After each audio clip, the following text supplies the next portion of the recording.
श्री स्वामी समर्थ. तुम्हा सर्वांचे स्वामी कृपा या चॅनल मध्ये स्वागत आहे.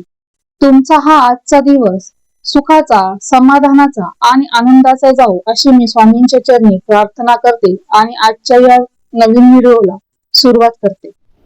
शिवामूठ वाहिल्यानंतर दुसऱ्या दिवशी त्या धान्याचं नक्की काय करायचं, म्हणजे अनेकांच्या मनात वेगवेगळ्या शंका आहेत.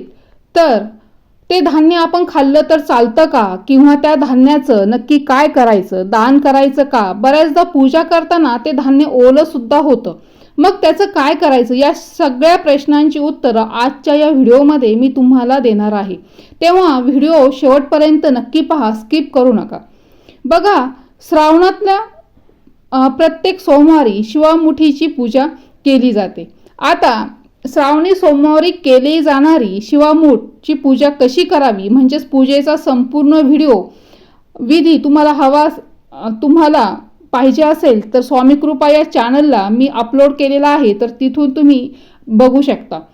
त्यामध्ये श्रावणी सोमवारची शिवामुठीची पूजा कशी करायची, कशी शिवामूठ व्हायची, शिवामूठ वाहताना कोणता मंत्र म्हणायचा, यावरचा सगळा व्हिडिओ, सगळी माहिती मी त्या व्हिडिओमध्ये दिलेली आहे, तर तुम्ही तिथे बघू शकता.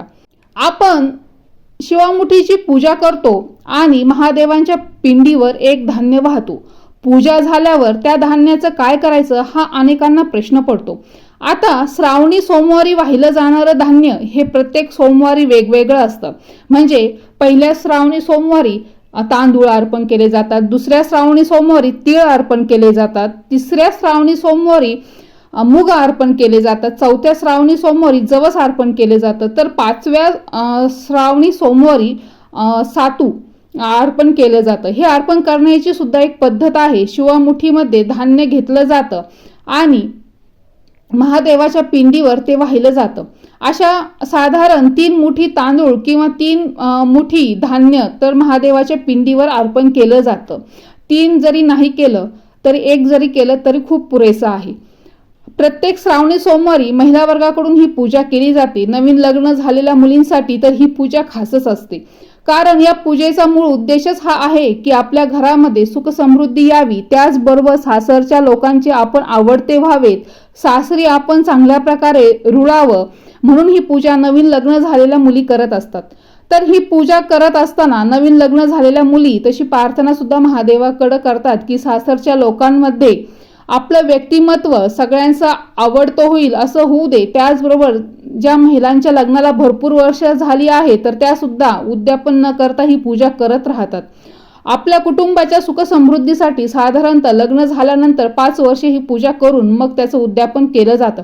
पण अनेकांची श्रद्धा असते की या पूजेमुळे घरात सुख समृद्धी येते, घरातल्या समस्या दूर होतात, आणि म्हणून अनेक महिला उद्यापन न करता सुद्धा ही पूजा अखंड करत असतात. पण सगळ्यात मोठा प्रश्न येतो की ही पूजा झाल्यानंतर जे धान्य आपण महादेवाच्या पिंडीवर अर्पण केलेलं असतं त्याचं काय करायचं, तर त्याचं अगदी साधं उत्तर आहे. त्यामध्ये अजून थोडी भर घालून ते धान्य तुम्ही गरजू व्यक्तीला दान करू शकता. तुम्ही दान केलेल्या त्या मुठभर धान्याचं मोल त्या गरीब व्यक्तीसाठी कितीतरी पटीने अधिक असतं. म्हणून शिवामूठ म्हणून तुम्ही तांदूळ अर्पण केले असतील, तर तीळ अर्पण केले असतील, तर हे सगळं त्याच्यामध्ये अजून थोडीशी भर घालायची. एखाद्या अनाथ आश्रमामध्ये एखाद्या गरीबाला दान करू शकता, त्यामुळे तुम्हाला अक्षय पुण्याची प्राप्ती होते. शिवामुठीची जी पूजा भक्तिभावाने केल्याने मनोकामना पूर्तीचा अनुभव सुद्धा अनेकांना येतो. तर यंदाच्या श्रावणात तुम्ही शिवामुठीची पूजा करणार आहेत का, आणि त्या धान्याचं नक्की काय केलं, तर हे कमेंट करून तुम्ही नक्की सांगायचं आहे. आणि शिवामुठीची पूजा तुमच्या घरात किती वर्षापासून केली जाते, तुमचा अनुभव काय आहे ते सुद्धा नक्की सांगा.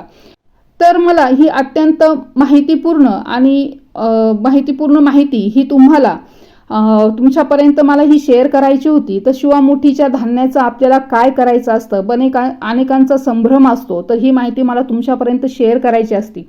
तर ही माहिती आवडली असल्यास कमेंटमध्ये ओम नमः शिवाय नक्की लिहा, आणि स्वामी कृपा चॅनलला सबस्क्राईब करा आणि बेल आयकॉनलाही प्रेस करा, जेणेकरून माझे नवनवीन व्हिडिओ ज्यावेळेस मी अपलोड करेल त्याचं नोटिफिकेशन सगळ्यात अगोदर तुम्हाला मिळेल. तुम्ही माझा एकही व्हिडिओ मिस करणार नाही.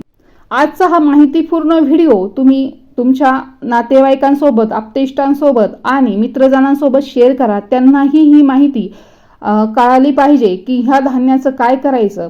आणि व्हिडिओला एक लाईक आणि हाईप देखील द्या.